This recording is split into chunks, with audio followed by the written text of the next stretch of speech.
दोस्तों, जैसा कि गर्मियों का मौसम चल रहा है और आप YouTube के ऊपर बहुत सारे ऐसे वीडियोस देख रहे होंगे जहां पे लोग टॉप 10 समर परफ्यूम्स के बारे में बताते हैं, जहां पे आपको डिजाइनर वेयर या डिजाइनर परफ्यूम्स के ऑप्शंस देखने को मिलते हैं, अंडर 1000 या अंडर 500 के ऑप्शंस देखने को मिलते हैं।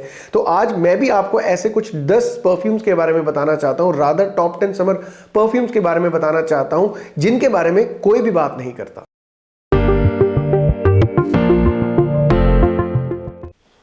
Hi guys, welcome back. This is Anshul Bhatia and you're watching Perfume Beast.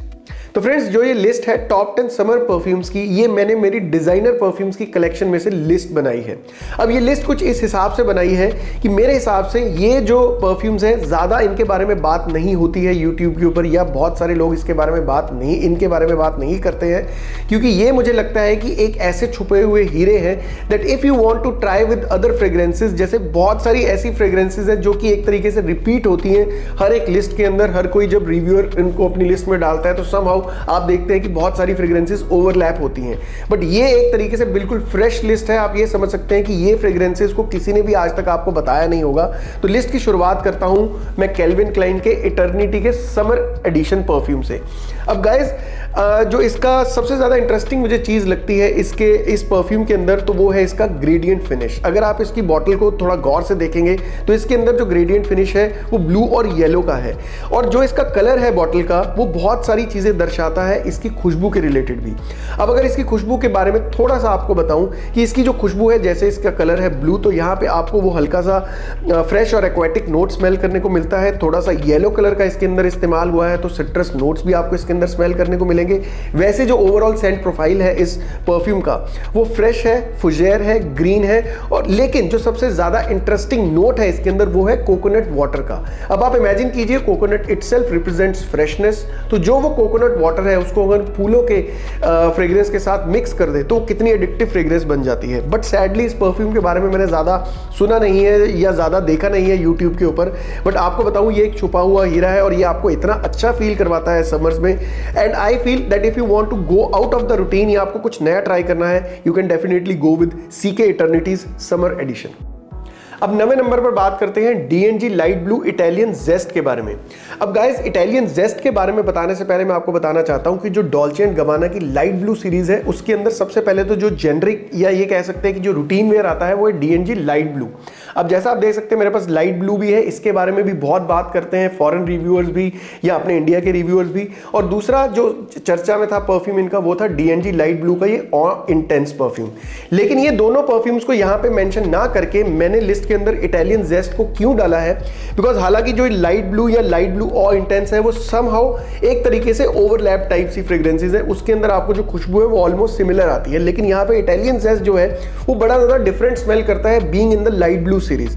अब इस फ्रेग्रेंस को अगर मैं डिस्क्राइब करना चाहूं, वैसे तो जो ये इसका सेंट प्रोफाइल है ये बेसिकली एक सिट्रस और एरोमेटिक बेस्ड फ्रेग्रेंस है, बट इसके अंदर बहुत अलग अलग खुशबुओं का आपको एक्सपीरियंस होता है। अब जैसे इसका नाम है इटालियन जेस्ट, तो आप इमेजिन कर सकते हैं कि आप स्पेन की एक बीच के अंदर बीच के ऊपर बैठे हुए हैं, वहां पे वेकेशन मना रहे हैं, और जैसे इसका नाम है जेस्ट तो थोड़ा सा वो जेस्टी वाली फीलिंग आती है, क्योंकि इसके अंदर सिट्रस बहुत अलग अलग तरीके की सिट्रस नोट्स को इस्तेमाल किया गया है, जहां पे बर्गेमोट भी है, मैंड्रिन भी है, लेमन भी है, मतलब टॉप नोट से लेकर मिडिल नोट तक भर भर कर सिट्रस नोट्स का इस्तेमाल किया गया है। बट इन बिटवीन दिस स्निफ्स, या आप ये कह सकते हैं कि ड्राई डाउन में आपको हल्का हल्का स्पाइसी नोट भी स्मेल होगा, एरोमेटिक नोट्स भी स्मेल होंगे, और थोड़ा थोड़ा आपको इसके बीच में इंसेंस वाली फील भी आएगी और मस्क की फील भी आएगी। अब 8वें नंबर पर मैंने रखा है हुगो बॉस स्पोर्ट को।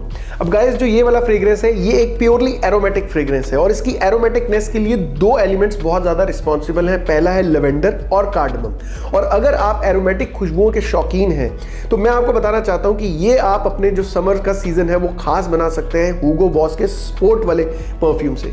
अब अगला है बर्बरी ब्रिट रिदम। गाइस, अब ये जो परफ्यूम है या इसका जो सेंट प्रोफाइल है, I feel it's a perfect wear for evening in summers, जहां पे थोड़ा सा टेम्परेचर डाउन होता है। हालांकि ज्यादा फर्क नहीं होता है, जब एक्सट्रीम समर चल रहे होते हैं तब इतना दिन के और रात के टेम्परेचर में फर्क नहीं होता है, बट फिर भी ये मेरे हिसाब से समर्स के अंदर एक बहुत ही अच्छा इवनिंग वेयर है, बिकॉज इसके अंदर भी आपको बड़े अच्छे तरीके से एरोमेटिक नोट्स का एक्सपीरियंस होता है। बट इसका जो सेंट प्रोफाइल है वो बहुत ज्यादा कॉम्प्लेक्स है, या ये कह सकते हैं बड़ा वर्सेटाइल टाइप सा है। It's not only about summers, but it can be वोन इन एवरी सीजन। तो गाइस छठे नंबर पर मैं आपको मिलवाना चाहता हूं मेरे बड़े पुराने प्यार से, जिसका नाम है डेविड ऑफ द गेम। अब गाइस ये फ्रेग्रेंस मैंने इतनी ज्यादा इस्तेमाल की है, हालांकि ये थोड़ी सी सिंथेटिक स्मेल करती है, बट उसके बावजूद इसका जो सेंट प्रोफाइल है वो बहुत ज्यादा एडिक्टिव है। बिकॉज इसकी जो शुरुआत है वो कहीं ना कहीं खट्टे मीठे नोट्स के साथ होती है, जूनिपर बेरीज के। और गाइस जूनिपर बेरीज का एक ऐसा नोट है, you should take care of that note, या आप थोड़ा सा नजर रखिए कि जिस भी परफ्यूम में आपको वो मिले, आप उसको जब भी लगा के देखेंगे आपको एक चीज महसूस होगी कि ये एकदम से बड़ी एडिक्टिव टाइप सी फ्रेग्रेंस है। बिकॉज जूनिपर बेरीज का नोट है ना, उसके अंदर फ्रेशनेस भी होती है, सिट्रस की भी स्मेल करते हैं और कहीं ना कहीं मिठास भी होती है, तो बड़ा ज्यादा आपको एनर्जेटिक महसूस करवाता है। अब कहीं ना कहीं जो ब्रांड है उन्होंने इसका जो नाम है बड़ा सही रखा है, द गेम। अब हालांकि ये जरूरी नहीं कि आप as a sports wear use करें, बट एक बड़ी अच्छा ये कह सकते हैं कि क्लबिंग वेयर या पार्टी वेयर भी है। पांचवें नंबर पर बात करते हैं एक बड़ी इंटरेस्टिंग बॉटल के बारे में या इंटरेस्टिंग परफ्यूम के बारे में, जिसका नाम है CH212 का फॉरएवर यंग फ्रेग्रेंस। अब जैसा आप देख सकते हैं कि ये एक स्केट बोर्ड की शेप में है इसका बॉटल। जितनी इंटरेस्टिंग इसकी बॉटल है उतनी ही इंटरेस्टिंग इसकी खुशबू है, बिकॉज इसकी खुशबू के अंदर आपको फ्रूटीनेस भी स्मेल करने को मिलेगी, थोड़े से खट्टे नोट्स का एक्सपीरियंस होगा, थोड़े से स्पाइसी नोट्स का एक्सपीरियंस होगा, वुडी फ्रेग्रेंस भी है। अब ये थोड़ा आपको पाको रबान इन्विक्टस की याद दिलाएगा, लेकिन यहां मैं आपको बताना चाहता हूं कि सिमिलर खुशबू नहीं है, लेकिन कहीं ना कहीं इसका प्रोफाइल सेम है। तो अगर आप पाको रबान के इन्विक्टस से थोड़ा बोर हो चुके हैं और आप हल्का सा कुछ नया ट्राई करना चाहते हैं, तो मेरे हिसाब से आपको CH का 212 फॉरएवर यंग फ्रेग्रेंस जरूर ट्राई करना चाहिए। चौथे नंबर पर एक ऐसे परफ्यूम के बारे में बात करते हैं which is one of my favourites, और उसको मैं कभी भी अपनी वार्डरोब से आउट ऑफ स्टॉक नहीं होने देता हूं। उसका नाम है रैल्फ लॉरेन का पोलो ब्लू फ्रेग्रेंस। अब गाइस इसके अंदर EDP भी आता है और परफा वर्जन भी आता है, बट मुझे जो सबसे ज्यादा पसंद है वो EDT वर्जन है।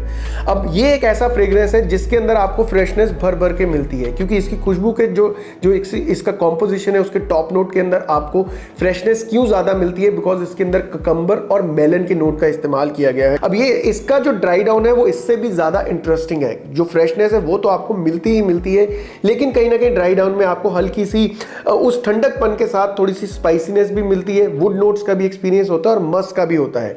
अब जिस तरीके से एक्वा डी जियो है, जो जॉर्जियो अरमानी का फ्रेग्रेंस है, वो बहुत ज्यादा लोग उसके बारे में बात करते हैं, बट कहीं ना कहीं ये एक ऐसा ओल्ड स्कूल विंटेज फ्रेग्रेंस है जो कि अभी तक मुझे ऐसा लगता है कि अगर आपने ट्राई नहीं किया है तो you should definitely try it. तीसरे नंबर पर मैंने रखा है कोच का ब्लू फ्रेग्रेंस। अब गाइस हो सकता है इससे पहले कभी कभार आपने कोच ब्लैक के बारे में सुना हो, लेकिन कोच ब्लू के बारे में कोई भी इंसान बात नहीं करता है, पर मैं आपको बताना चाहता हूं ये एक इतनी एडिक्टिव फ्रेग्रेंस है, बिकॉज ये भी फ्रेश है, एरोमेटिक है, वुडी फ्रेग्रेंस है, कहीं ना कहीं थोड़ी सी स्पाइसी भी है, लेकिन जो सबसे ज्यादा इंटरेस्टिंग चीज है इस फ्रेग्रेंस के बारे में वो है इसका ड्राई डाउन में एम्बर का नोट।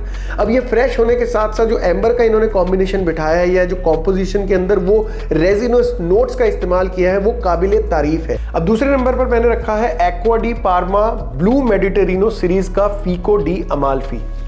अब आपको थोड़ा सा इसका नाम अजीब जरूर लग रहा होगा या बहुत लंबा लग रहा होगा, but aqua di pharma itself is a very big brand, बहुत ज्यादा एक्सपेंसिव ब्रांड है, लेकिन इसकी जो पसंद करने का दायरा है वो बहुत ज़्यादा लिमिटेड है, बिकॉज इनका जो फ्रेग्रेंस प्रोफाइल है या DNA है फ्रेग्रेंसेस का वो एंटायरली डिफरेंट है। मतलब इस इनकी परफ्यूम्स या इनकी फ्रेग्रेंसेस को जो लोग लगाते हैं उनका एक तरीके से पर्सनैलिटी ही डिफरेंट होता है। मतलब अगर आपको रूटीन फ्रेग्रेंसेस पसंद है तो हो सकता है कि ये फ्रेग्रेंस आपको ज़्यादा ना पसंद आए, बट अगर ब्लू मेडिटेरिनो की बात करूँ या इसके फीको डी अमाल्फी की बात करूँ तो यहाँ पे ये फ्रेग्रेंस थोड़ी सी जेनरिक टाइप सी ही है, बिकॉज जैसे इसका नाम है अमाल्फी, तो इसके अंदर आपको जो टॉप नोट है उसके अंदर जो सिट्रस है वो भर भर के मिलेगा, ग्रेप फ्रूट मिलेगा, बर्गेमॉट मिलेगा, लेमन मिलेगा। आप इसको इस तरीके से समझ सकते हैं कि जैसे नींबू पानी के अंदर वो काली मिर्च का तड़का लगा हुआ हो, या काली मिर्च को जब हम मिक्स करते हैं मसाला लेमनेड जब पीते हैं तो इसका जो एक्सपीरियंस है, इसकी खुशबू का जो एक्सपीरियंस है वो कुछ वैसा ही है। अब नंबर 1 पे है एक very special perfume yet not very much talked about, उसका नाम है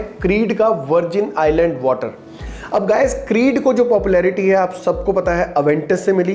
क्रीड अवेंटस के बारे में बहुत बात होती है, सिल्वर माउंटेन वाटर के बारे में बहुत सारी बात होती है, वाइकिंग के बारे में कहीं ना कहीं लोग मेंशन कर देते हैं, but I really fail to understand कि अभी तक इस छुपे हुए हीरे को, इस हिडन जेम को जिसका नाम है वर्जिन आइलैंड वाटर, किसी ने अभी तक क्यों नहीं बताया है, या इसका अभी तक किसी ने क्लोन क्यों नहीं बनाया है।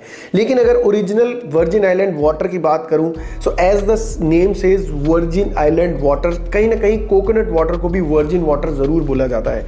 तो जो कोकोनट का इसके अंदर पहले नोट के अंदर जो आपको एसेंस मिलता है वो इतना ज़बरदस्त मिलता है कि आप उस एक्सपीरियंस को कभी भी भुला नहीं पाएंगे, क्योंकि वो जो खुशबू है जब आपके साथ overall through out the day रहती है तो आप बहुत अच्छा महसूस करते हैं। सो गाइज, ये थी मेरी list on 10 summer perfumes that nobody talks about. आपको ये लिस्ट कैसी लगी प्लीज कमेंट करके बताइए, और अगले वीडियो के इंतजार में महकते रहिए, मुस्कुराते रहिए। Until next time, enjoy life, take care.